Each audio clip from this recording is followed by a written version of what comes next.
മുറപ്പെണ്ണ് 1965 December 24 പുറത്തിറങ്ങിയ മുറപ്പെണ്ണ് എന്ന ചിത്രം എം.ടി. വാസുദേവൻ നായരുടെ സിനിമയിലേക്കുള്ള കാൽവയ്പായിരുന്നു.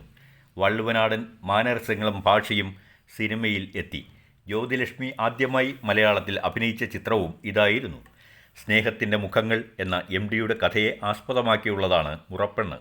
കഥ, തിരക്കഥ, സംഭാഷണം എം.ടി. വാസുദേവൻ നായർ, നിർമ്മാണം ശോഭന പരമേശ്വരൻ നായർ, ഗാനരചന പി. ഭാസ്കരൻ, സംഗീതം ബി.എ.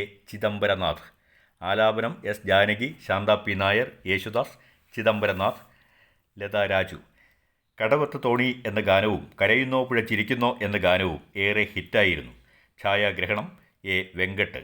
അഭിനേതാക്കൾ Prem Nazir, Sharada, Madhu, K. P. Ummer, Jyothilakshmi, P. J. Antony, Adoor Bhasi, S. P. Pillai, Nellikode Bhaskaran, M. Kunjandi, Haji Abdul Rahman, Nilambur Balan, ശാന്താവ് ദേവി, കുഞ്ഞാവ, മുരളീദാസ്, ആർ. ഭാരതി മേനോൻ, ബേബി, വൃന്ദ, കാളിയമ്മ.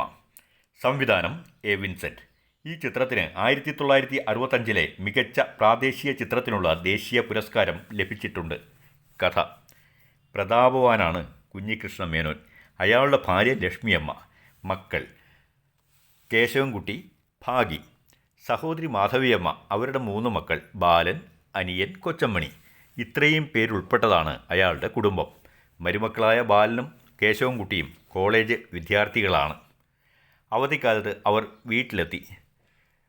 കുഞ്ഞികൃഷ്ണ മേനോൻ്റെ അനുജൻ, അതായത് ബാലൻ്റെയൊക്കെ ഇളയമ്മാവൻ, വലിയ ധൂർത്തനാണ്. കലഹപ്രിയനായ അയാൾ വീട്ടിൽ കലഹിച്ച് നടക്കുന്നു. വീട്ടിലെ സർപ്പംതുള്ളൽ. അന്നേ ദിവസം അയാൾ വീട്ടിൽ വലിയമ്മാവനുമായി നേർക്ക് നേരെ കലഹിക്കാൻ തുടങ്ങി. ആവശ്യം കുടുംബസ്വത്തിൽ തൻ്റെ ഭാഗം തനിക്ക് കിട്ടണം എന്നതായിരുന്നു. കുഞ്ഞികൃഷ്ണ മേനോൻ മടിച്ചില്ല, എല്ലാവർക്കും ഭാഗം നൽകി.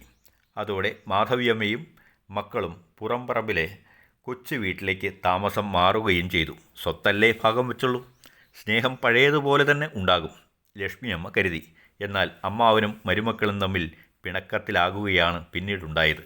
സ്വന്തം മക്കളെയും മരുമക്കളെയും വേർതിരിവില്ലാതെ കാണണം എന്ന് ലക്ഷ്മിയമ്മ ആഗ്രഹിച്ചെങ്കിലും മരുമക്കളെ തനിക്ക് തുടർന്ന് പഠിപ്പിക്കാൻ സാധ്യമല്ലെന്ന് കുഞ്ഞികൃഷ്ണ മേനോൻ തീർത്തു പറഞ്ഞു. എങ്കിലും ഭാര്യ നിർബന്ധിച്ചപ്പോൾ, സഹോദരി അപേക്ഷിച്ചപ്പോൾ ഒരാളെ പഠിപ്പിക്കാൻ സഹായിക്കാമെന്ന് വലിയമ്മാവനായ കുഞ്ഞികൃഷ്ണ മേനോൻ സമ്മതിച്ചു. അതിന് ഏറ്റവും അർഹൻ ബാലനായിരുന്നു. എന്നാൽ വാശിക്കാരനാണ് അനിയൻ. അതുകൊണ്ട് തന്നെ വാശിപ്പുറത്ത് തൻ്റെ വീതം വിറ്റ് പഠിക്കുമെന്നായി അവൻ. അപ്പോൾ സഹോദരനു വേണ്ടി ബാലൻ പിൻവാങ്ങുകയാണ് ഉണ്ടായത്. അങ്ങനെ അനിയനും കോളേജിലേക്ക് പോകാൻ തുടങ്ങി.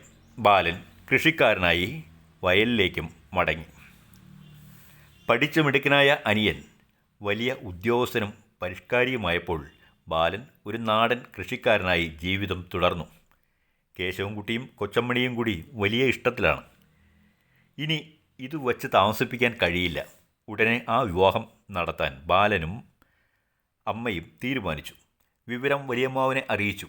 എതിർപ്പൊന്നുണ്ടായില്ല. പക്ഷേ ഒരു നിബന്ധന മാത്രം: ഭാഗ്യയുടെ വിവാഹശേഷം മാത്രമേ പറ്റൂ. ഭാഗ്യയും ബാലനും പ്രണയബദ്ധരാണെന്ന് എല്ലാവർക്കും അറിയാം. പൊതുവെ എല്ലാവരും അംഗീകരിച്ച പ്രണയം തന്നെ. അതുകൊണ്ട് ബാലൻ ഭാഗ്യയെ വിവാഹം കഴിക്കാമെന്ന് അറിയിച്ചു. ആ നിമിഷം അമ്മാവൻ പൊട്ടിത്തെറിച്ചു. ചേറും കന്നുമെല്ലാമായി നടക്കുന്ന ബാലനെ കൊണ്ട് തൻ്റെ മകളെ വിവാഹം കഴിപ്പിക്കാൻ ഒരുക്കമല്ല. പകരം താൻ പഠിപ്പിന് സഹായിച്ച ഉദ്യോഗസ്ഥനായ അനിയനെ കൊണ്ട് വിവാഹം കഴിപ്പിക്കാം. കൊച്ചമ്മണിയുടെ വിവാഹം നടക്കണമെങ്കിൽ താൻ ഒഴിഞ്ഞു മാറണം. അനുജൻ ഭാഗ്യയെ വിവാഹം കഴിക്കണം. വലിയ മനോവേദനയിലായി ബാലൻ. ഒടുവിൽ ആ ത്യാഗം അവൻ ചെയ്തു. അവൻ ഒഴിഞ്ഞു. ഭാഗ്യയുടെ കണ്ണീർ കാണാതിരിക്കാൻ ശ്രമിച്ചു. അനിയനും ഭാഗ്യയും തമ്മിൽ വിവാഹം നടന്നു. അവർ യാത്രയായി. ഇനി കൊച്ചമ്മണി, കേശവൻകുട്ടി വിവാഹം നടക്കണം. അത് പറഞ്ഞപ്പോൾ അമ്മാവൻ വാക്കുമാറ്റി. ഭീരുവായ കേശവൻകുട്ടി പിൻവാങ്ങി. മറ്റൊരു വരനെ കണ്ടുപിടിച്ച് തൻ്റെ സഹോദരിയുടെ വിവാഹം നടത്തണം. അതിനായി വരനെ തേടി ബാലൻ. ഒടുവിൽ തൻ്റെ സഹപാഠിയായിരുന്ന ചന്ദ്രനെ കണ്ടുപിടിച്ചു. പക്ഷെ അവിടെയും പ്രശ്നം: സ്ത്രീധനം നൽകണം. അതിന് പാങ്ങില്ല. അനിയനെ സഹായത്തിനായി സമീപിച്ചു. അയാൾ ഒഴിഞ്ഞു. ഗതിയില്ലാതെ കേശവൻകുട്ടിയെ സമീപിച്ചു. അയാൾ ബാലനെ അധിക്ഷേപിച്ച് പറഞ്ഞുവിട്ടു. ഒടുവിൽ അയൽവാസിയായ ബീരാൻകുട്ടി സഹായിച്ചു. കൊച്ചമ്മണിയുടെ വിവാഹം നിശ്ചയിച്ചു. ഇതിനിടെ ഭാഗ്യയും അനിയനും തമ്മിൽ പിണങ്ങിപ്പിരിഞ്ഞു. വിവാഹ മുഹൂർത്തത്ത് അടുത്തു. അന്ന് വരനും പാർട്ടിയും എത്തി. കൊച്ചമ്മണിയെ സ്വഭാവദൂഷ്യം ഉണ്ടെന്ന് പറഞ്ഞ് അവർ പിന്മാറുകയും ചെയ്തു. ഭാഗി തനിക്കുള്ള മുഴുവൻ ആഭരണങ്ങളും നൽകി ബാലനെ സഹായിക്കാനെത്തി.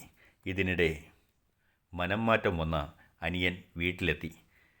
പിണക്കക്കാരെ അയാൾ തിരിച്ചു കൂട്ടിക്കൊണ്ടുവന്നു. ബാലൻ ഒന്ന് ആശ്വസിച്ചു. പിണക്കം മാറി അവർ വന്നു മടങ്ങി. പക്ഷേ കൊച്ചമ്മണിയെ കാണാനുണ്ടായിരുന്നില്ല. ഒടുവിൽ അന്വേഷിച്ച് കണ്ടെത്തിയപ്പോഴോ തനിക്ക് വന്ന ദൗർഭാഗ്യത്തിൻ്റെയും താൻ മൂലം സ്നേഹനിധിയായ സഹോദരനേറ്റ അഭിമാനക്ഷതത്തിൻ്റെയും പേരിൽ മനമുരുകിയ അവളുടെ മുറിയിൽ തൂങ്ങി മരിച്ച് കിടക്കുന്ന കാഴ്ചയാണ് അവർ കണ്ടത്.